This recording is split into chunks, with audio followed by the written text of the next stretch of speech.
محترم ناظرین، السلام علیکم ورحمۃ اللہ وبرکاتہ۔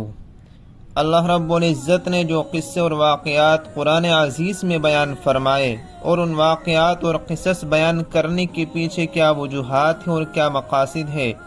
ان سے دور حاضر میں کیسے عبرت حاصل کرنی چاہیے، ان تمام چیزوں کو ہم بالترتیب اپنی ویڈیو میں بیان فرما رہے ہیں۔ ان تمام اہم علمی باتوں سے فیض یاب ہونے کے لیے ہمارے چینل کو سبسکرائب اور شیئر کرنا بالکل نہ بھولیں اور بیل آئیکن بھی ضرور دبائیں تاکہ آپ کو سب سے پہلی ہماری اپڈیٹ ملتی رہے۔ ہم نے سب سے پہلے حضرت آدم علیہ السلام کے قصے کو بیان فرمایا، اب ان کے بعد حضرت نوح علیہ السلام کے قصے کو بیان فرماتے ہیں۔ حضرت نوح علیہ السلام حضرت آدم علیہ السلام کے بعد یہ پہلے نبی ہیں جن کو رسالت سے نوازا گیا۔ صحیح مسلم باب شفاعت میں حضرت ابو ہریرہ رضی اللہ تعالیٰ عنہ سے ایک روایت میں یہ تصریح ہے،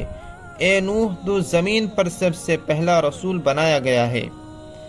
حضرت نوح علیہ السلام کی بعثت سے پہلے تمام قوم اللہ کی توحید اور صحیح مذہبی روشنی سے بالکل ناآشنا ہو چکی تھی اور حقیقی معبود کی جگہ خود ساختہ بتوں نے لے لی تھی۔ غیر اللہ کی پرستش اور اصنام پرستی ان کا شعار بند تھا۔ آخر سنت اللہ کے مطابق ان کے رشد و ہدایت کے لیے بھی انہی میں سے ایک ہادی اور رسول کے سچے رسول نوح علیہ السلام کو مبعوث کیا گیا۔ حضرت نوح علیہ السلام نے اپنی قوم کو راہ حق کی طرف پکارا اور سچے مذہب کی دعوت دی،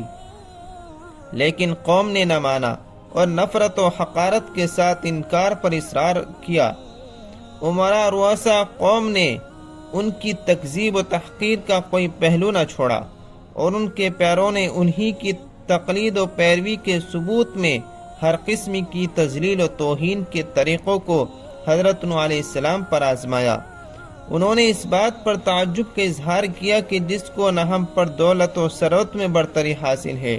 اور نہ وہ انسانیت کے رتبے سے بلند فرشتہ ہیکل ہے، اس کو کیا حق ہے کہ وہ ہمارا پیشوا بنے اور ہم اس کے احکام کی تعمیل کریں۔ وہ غریب اور کمزور افراد قوم کو جب حضرت نوح علیہ السلام کا تابع اور پیرو دیکھتے تھے تو مغرورانہ انداز میں حقارت سے کہتے، ہم ان کی طرح ہیں کہ تیرے تابع بن جائیں اور تجھ کو اپنا مقتدی مان لیں۔ وہ سمجھتے تھے کہ کمزور اور پست لوگ نوح علیہ السلام کے اندھے مقلد ہے، نہ یہ ذی رائے ہے کہ ہماری طرح اپنی جانچی پرکھی رائے سے کام لیتے، اور نہ ذی شعور ہے کہ حقیقت حال کو سمجھ لیتے، اور اگر وہ حضرت نوح علیہ السلام کی بات کی طرف کبھی توجہ بھی دیتے تو ان سے اصرار کرتے کہ پہلے ان پست اور غریب افراد قوم کو اپنے پاس سے نکال دیں، تب ہم تیری بات سنیں گے، کیونکہ ہم کو ان سے گھن آتی ہے اور ہم اور یہ ایک جگہ نہیں بیٹھ سکتے۔ حضرت نوح علیہ السلام کا ان کو ایک ہی جواب تھا کہ ایسا کبھی نہ ہوگا، کیونکہ یہ اللہ کے مخلص بندے ہیں۔ اگر میں ان کے ساتھ ایسا معاملہ کروں جس کے تم خواہش مند ہو تو اللہ کے عذاب سے میرے لیے کوئی جائے پناہ نہیں ہے۔ امیر و غریب کا وہاں کوئی سوال نہیں ہے۔ نیز ارشاد فرماتے ہیں، میں تمہارے پاس اللہ کی ہدایت کا پیغام لے کر آیا ہوں، نہ میں نے غیب دانی کا دعویٰ کیا ہے اور نہ فرشتے ہونے کا، میں اللہ کا برگزیدہ پیغمبر اور رسول ہوں، اور دعوت و ارشاد میرا مقصد اور نصب العین ہے۔ اس کو سرمایہ دارانہ بلندی، غیب دانی یا فرشتہ ہیکل ہونے سے کیا واسطہ؟ یہ کمزور نادار افراد قوم جو اللہ پر سچے دل سے ایمان لائے ہیں تمہاری نگاہ میں اس لیے حقیر و ذلیل ہے کہ وہ تمہاری طرح صاحب دولت و مال نہیں ہے، اور اسی لیے تمہارے خیال میں یہ نہ خیر حاصل کر سکتے ہیں اور نہ سعادت، کیونکہ یہ دونوں چیزیں دولت و حشمت کے ساتھ ہیں، نہ کہ بدحالی اور افلاس کے ساتھ۔ سو واضح رہے کہ اللہ کی سعادت و خیر کا قانون ظاہری دولت و حشمت کے تابع نہیں ہے، اور نہ اس کے یہاں سعادت و ہدایت کا حصول و ادراک سرمائی کی رونق کے زیر اثر ہے، بلکہ اس کے برعکس طمانینت نفس، رضا الہی، غنائے قلب اور اخلاص نیت و عمل پر موقوف ہے۔ حضرت نوح علیہ السلام نے یہ بھی بارہا تنبیہ کی کہ مجھ کو اپنی ابلاغ دعوت و ارسال ہدایت میں نہ تمہارے مال کی خواہش ہے نہ جاہ و منصب کی، میں اجرت کا طلبگار نہیں ہوں، اس خلافت کا حقیقی اجر و ثواب اللہ تعالیٰ کے ہاتھ میں ہے اور وہی بہترین قدرداں ہیں۔